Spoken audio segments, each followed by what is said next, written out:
So now we need to create a database context. We can simply create a new folder, or you can do it based on your design better or based on your application architecture. But for now, we will create a new folder and we will name it as context. And inside this folder, we can simply add a new class. And let's call it like application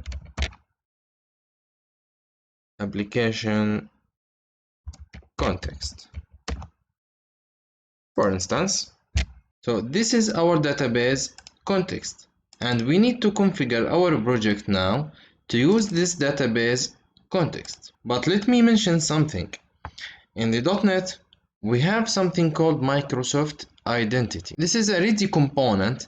You can use it in order to manage your users in the application, like the login and logout, like the users' permissions, and etc. If you want to use this, you have to do what we will do now. We will create another class and let's call it like application users.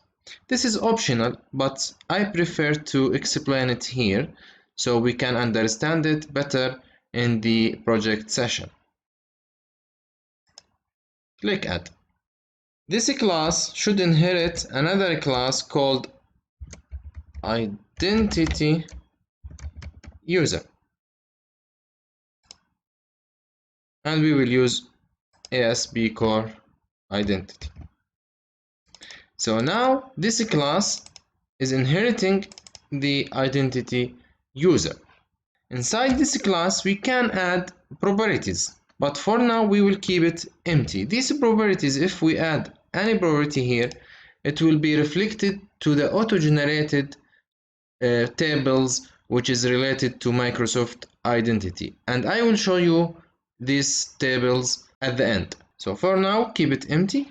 We will go back to our database context, which is here. First thing we will do is we need to install a packages from something called Nuget package manager.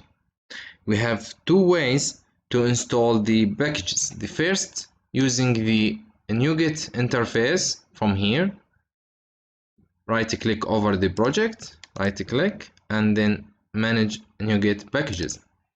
And we can search for the package we need to install.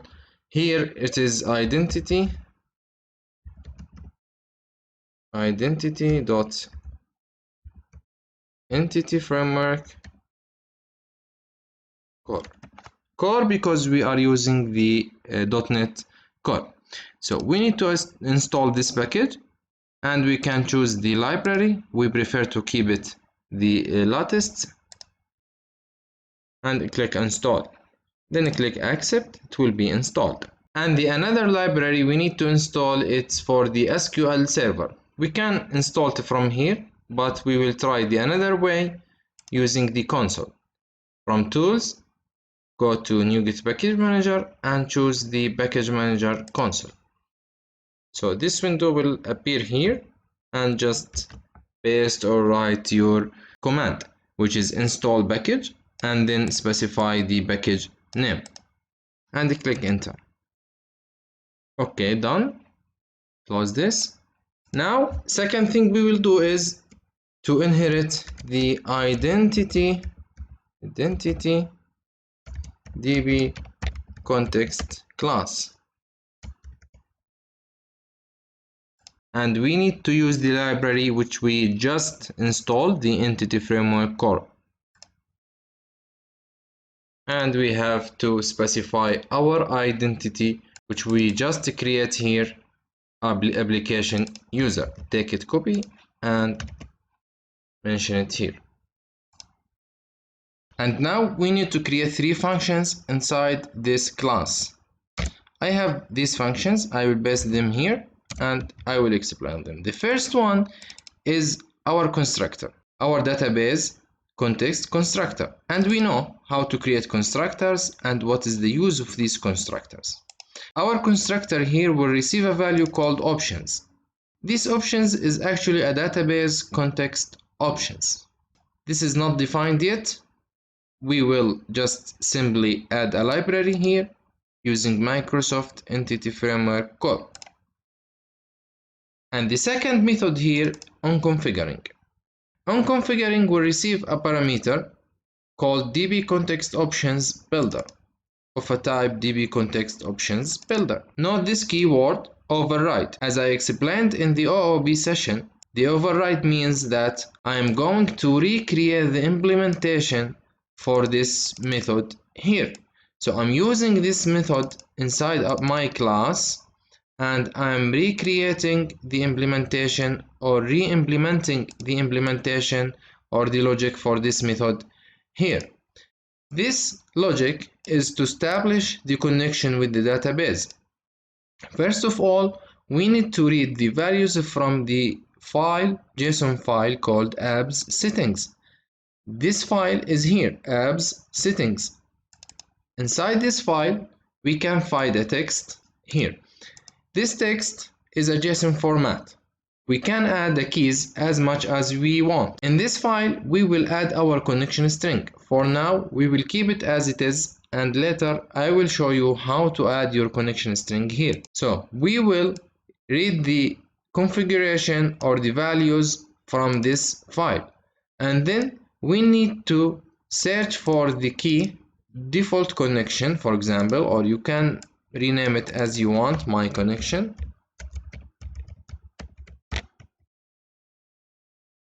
This value should be inside the apps setting, like here, app settings. For example, my connection for now is null. So the system will read this value. It is null now, keep it null, and will assign it to my variable here called connection string. And I will use the dbContextOptionsBuilder in order to establish the connection with the SQL server. The configuration builder, we just simply need to add a library for the configuration. And for the third method, which is the onCreating, and it's also override, so we are creating or recreating the implementation for this function here. For now, just add it like this. Now we need to create or define our entities in order to be translated into tables in the database. So how we can say or how we can notify the entity framework that this student entity should be translated into a table in the database. We will come to our database context, and simply we need to say public and dbset, and inside these brackets we have to specify our entity. It's called student entity. The student is not defined. We need to add the library models because our student is inside the namespace efdemo.models. So we added this here, and we need to give it a name, like for example students, in order to be translated into a table with the name students. And we have to say get and set, and keep this capital letter students. By this way, we are saying that this entity, student entity, will be translated into a table in the database, and the table name will be students. And inside this entity, there is a student ID, student name, and date of birth. And these will be translated into a columns inside the students table. Now, as I said before, we have something called Microsoft Identity, and we need to enable this in order to be considered in our data migration or database migration. When the entity framework will translate this into a table, we need to consider the Microsoft Identity tables also to be created in our database. Simply, we can go to our project and right click over our project and go to add and new scaffolded item. And from this menu we can focus on identity and click identity and click add. Now the identity window should come in order to choose what kind of identities we need to include. Like for example, we need the access denied page, we need a confirmation email change page, and all these pages. We can include all these pages to our project for now, but we need to choose the database context in order to be integrated with these pages. From here we can simply choose our application context, which we already created here, and click add. Now this is just to inform that support for ASP.NET Core identity was added to your project. Okay, close this one. Now we need to configure our project to use the identity and our database context. We have a special class here called startup.cs. Inside this startup.cs, this class, we will explain it also in the project session. But for now, we need just to understand how to configure our application. We will go and inside the configure services, we can simply add two services. I have these two services and I will paste them here and explain them. The first one is to configure the database context. By this way, services.addDB context and mention your DB context and use the SQL server with the connection string. Here, for example, it was my connection. So by this way, we can configure our database context in our project. This is not defined, we can use the efdemo.context.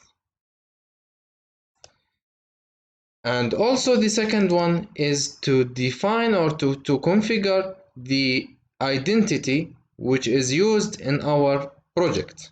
We are using Microsoft Identity and we said here that we have a special class called application users and inheriting from the identity user. So we can simply say that services dot we need to add the default identity to our project, which is the application users, and the regarding the role, it is Microsoft role. We can simply use Microsoft ASP.NET Core dot identity, and then we can include it in entity framework stores to our application database context. Here there is something not defined. Use SQL server.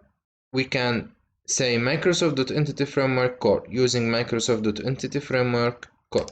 By this way, we configured our project to use our database context to establish the connection with the database using the connection myConnection, and also we configured our project to use the default entity, which is application users, and using the role identity role from Microsoft Identity, and to add it to the entity framework stores in our database context. Now, how we can reflect all these things to our database?